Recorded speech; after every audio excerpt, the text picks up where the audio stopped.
Chris Brophy, musically obsessed. Chris Brophy, musically obsessed with vinyl CDs and cassettes. Chris Brophy, musically obsessed. Oh yeah!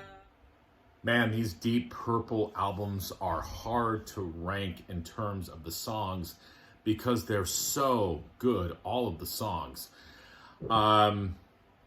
Today I'm doing my favorite Deep Purple album, and that is 1971's Fireball. Now, this happens to be their fifth studio album, the second studio album with the Mark II lineup. So as you can see, I have a standard CD version of it. I've also got the anniversary edition. That includes some bonus tracks on it, as well as the song Demon's Eye. And then on vinyl, I have a reissue on Harvest of the UK version of the album with Demon's Eye on it instead of Strange Kind of Woman. Now, I want to talk about Fireball for a second. Growing up, of course, I knew the US version. So I'm going to be putting Strange Kind of Woman. Basically, I'm going to be ranking the US version of the album. And just a side note about Demon's Eye, I like it. It's a cool tune. But I'm going to be ranking the songs on the US version of Fireball. Again, 7 songs. Just like in rock, that seems to be the magic number for these early Deep Purple albums. Let's get into it. And again, all of these songs are awesome. This is very difficult to do. But coming in at number 7, I'm going to put Strange Kind of Woman. Killer tune.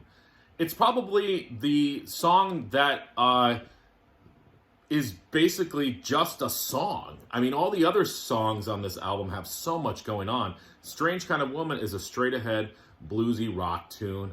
I love it. Her name was Nancy. Her face was nothing fancy. Great. All right. Now, before I continue here, as I just said, this album is so much different than in rock.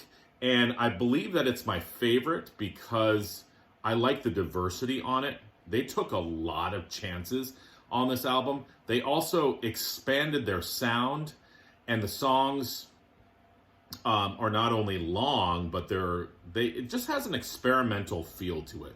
That's why I really like this album a lot. So, these are so hard to rank. But number 6, I'm going to put The Mule. Wow. Rolling drums, a psychedelic feel. That guitar melody that Ritchie Blackmore does is amazing. Always like this song. It's killer live as well. Number 5, No, No, No. Bluesy, psychedelic solo in this one. And I love at the end of the organ solo, there's this heavy riff. Something like that. It gets me every single time I hear it. So number 7, Strange Kind of Woman. 6, The Mule. 5, No, No, No.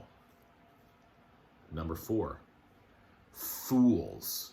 The intro is so soft and quiet. With the organ behind it, it reminds me of a Doors tune at first. This song, I don't know if it's a shaker or a maraca in it. I love it. And it breaks down in the middle of the song. You just hear the drum and this shaker maraca thing. And it sounds almost Native American. I've always thought that part was so cool. And then there's this haunting guitar thing that Ritchie Blackmore is doing underneath it. I think another cool thing about this song is you can hear Ian Gillan's breathing before he sings a word. Listen again. Like, you can hear him actually take in a breath. He's just giving it his all on this song. Number 4, Fools. The top 3. Number 3, No One Came. No one came from miles around and said, man, your music is really funky. Well, this is a funky, funky tune. So good. I love when Ian says, I know what they meant because I was a freak. That is so cool.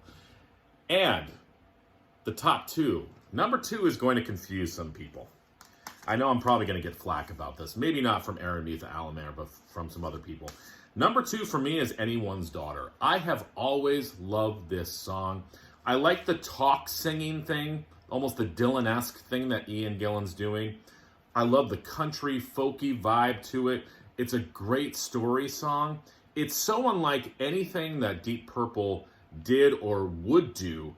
I love it. Coming in at number two, might surprise you, Anyone's Daughter, and that leaves number one, Fireball. It opens up with the sound of almost like this elevator going to the top of Rock Mountain. Fireball, another thrashy, heavy, fast tune to open up the album. I've always loved that cover artwork. The 70s had some of the best cover artwork. I don't know if I showed you the gatefold on this. This is like a textured cover. I don't know if the UK version was a textured cover, but I'm going to end with this. One of my favorite labels. I told you this was on the Harvest label. Look at that beautiful Harvest label. So there you go. My ranking of Deep Purple Fireball. Number 7, Strange Kind of Woman. Number 6, The Mule. Number 5, No, No, No. Number 4, Fools. Number 3, No One Came. Number 2, Anyone's Daughter. And number 1, Fireball. What would your ranking be? Bye.